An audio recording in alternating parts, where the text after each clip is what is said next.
YouTube channel Official iNews dan nyalakan lonceng. Dan untuk membahasnya kita sudah terhubung dengan Kapolres Depok, Kombes Pol Imran Edwin Siregar. Selamat sore Pak Kapolres.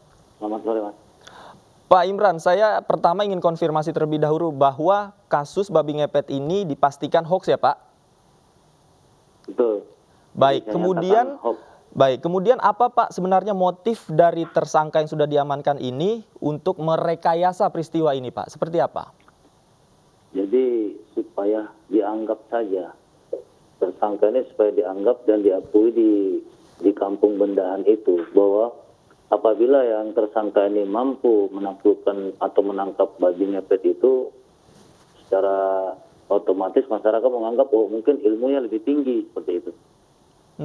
Artinya mulai dari babinya sendiri, yang bersangkutan sendiri yang menyiapkan? Itu dipesan, dipesan dan dibeli itu melalui online seharga 900.000 ditambah 200.000 sebagai ongkosnya. Yang memesan itu tersangka sendiri Pak? Langsung tersangka sendiri. Oke, memesan langsung hewannya melalui online Pak ya. Betul. Kemudian tadi Anda katakan tersangka ini ingin dianggap terkenal. Apakah latar belakang tersangka ini sebenarnya Pak? Yang kerja tetap tersangka ini adalah pembuat sangkar burung yang dari bambu. Tetapi di sisi lain dia adalah bisa mengaji orang-orang yang di sekitar tempat tinggalnya. Seperti itu. Baik, dengan tujuan mungkin agar pengikutnya lebih banyak begitu Pak ya? Betul. Kemudian selain yang bersangkutan atau tersangka sendiri juga melibatkan beberapa orang lainnya Pak. Apakah sudah diperiksa Pak? Itu masih dijadikan sebagai saksi, tetapi besok hasil gelar, kita akan melakukan gelar. Apakah yang 7 orang lainnya itu masuk dengan pasal yang sama atau bisa jadi ke Undang-Undang ITE. Dia menyebarkan berita bohong. Artinya tersangka ini bergerak tidak hanya seorang diri tapi melibatkan orang lain, termasuk juga orang-orang yang mengaku kehilangan uang. Ini apakah memang atas perintah dari tersangka juga Pak? Semuanya rekayasa dari skenarionya dibuat oleh tersangka ini. Semuanya ya Pak? Semuanya dibuat. Baik. Jadi yang dari 7 orang itu melakukan peran masing-masing, sehingga skenario itu dibuat seperti nyambung seperti itu. Apa saja Pak perannya Pak mereka Pak? Ada yang menceritakan bahwa proses penangkapan itu seperti apa, ada yang melakukan penangkapan, ada yang mengamankan ke dalam kandang, menyiapkan kandang sampai menyembelih dan mengubur babi tersebut. Sekali lagi kami juga ingin konfirmasi terkait dengan adanya informasi yang menyatakan bahwa salah satu atau beberapa orang tersebut telanjang di kebun begitu Pak ya? Betul, jadi katanya tuh harus bugil menangkap itu, tapi ternyata tidak, itu hanya berita bohong saja. Nggak ada yang seperti yang diceritakan semula itu. Itu hanya berita bohong Pak ya. Nah, Betul. kemudian yang saya penasaran juga, ini kan tadi Anda katakan perencanaannya begitu matang, kemudian melibatkan beberapa orang, terstruktur juga. Apakah memang sudah direncanakan momentumnya pas Ramadan ini atau memang dari sebelumnya Pak?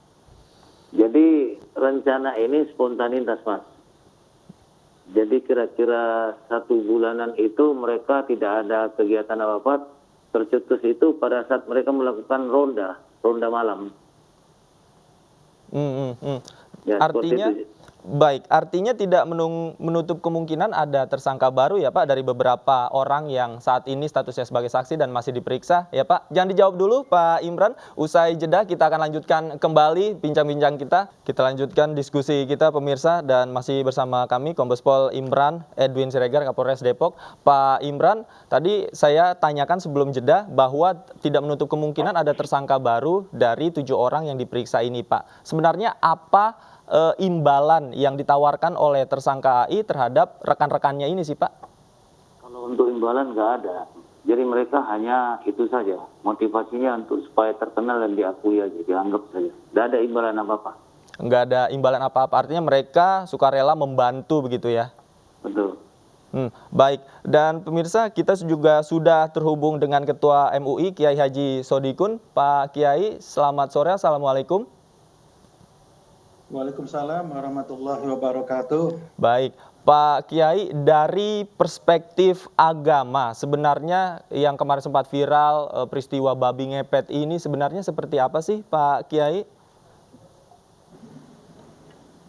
Baik, yang pertama ingin saya tegaskan ya, apakah ini sebuah mitos ya, atau sebuah fakta, atau nyata, atau tidak dalam wilayah atau dalam dunia mistisism ya, dalam dunia mistik.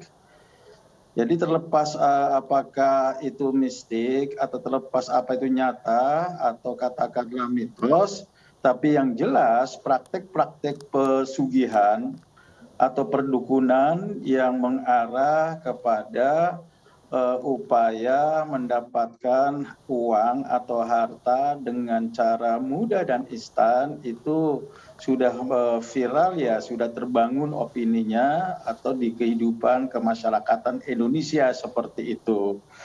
Jadi ini yang mungkin perlu ditegaskan bahwasanya praktek-praktek apapun yang mengarah kepada perbuatan syirik atau perbuatan sihir, ini keilmuannya sihir ya, tapi posisinya atau hukumnya ini perbuatan syirik itu adalah diharamkan oleh Baik. Islam dan ya.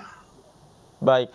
Saya ingin ke Pak Imran lagi. Pak Imran, terakhir ancaman hukuman apa Pak yang dikenakan kepada tersangka Pak?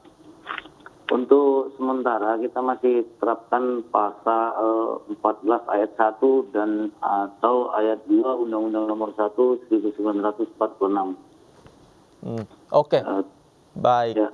Baik, terima kasih Pak Kapolres sudah meluangkan waktunya bersama kami di iNews Sore. Terima kasih Pak Kapolres. Saya ingin kembali ke Pak Kiai Sodikun. Pak Kiai, tadi Anda katakan bahwa sebenarnya secara syariat memang tidak ada praktek-praktek seperti ini. Kemudian ini yang dimanfaatkan oleh tersangka khususnya untuk mencari sekedar popularitas begitu. Sebenarnya apa hukumnya ini, Kiai?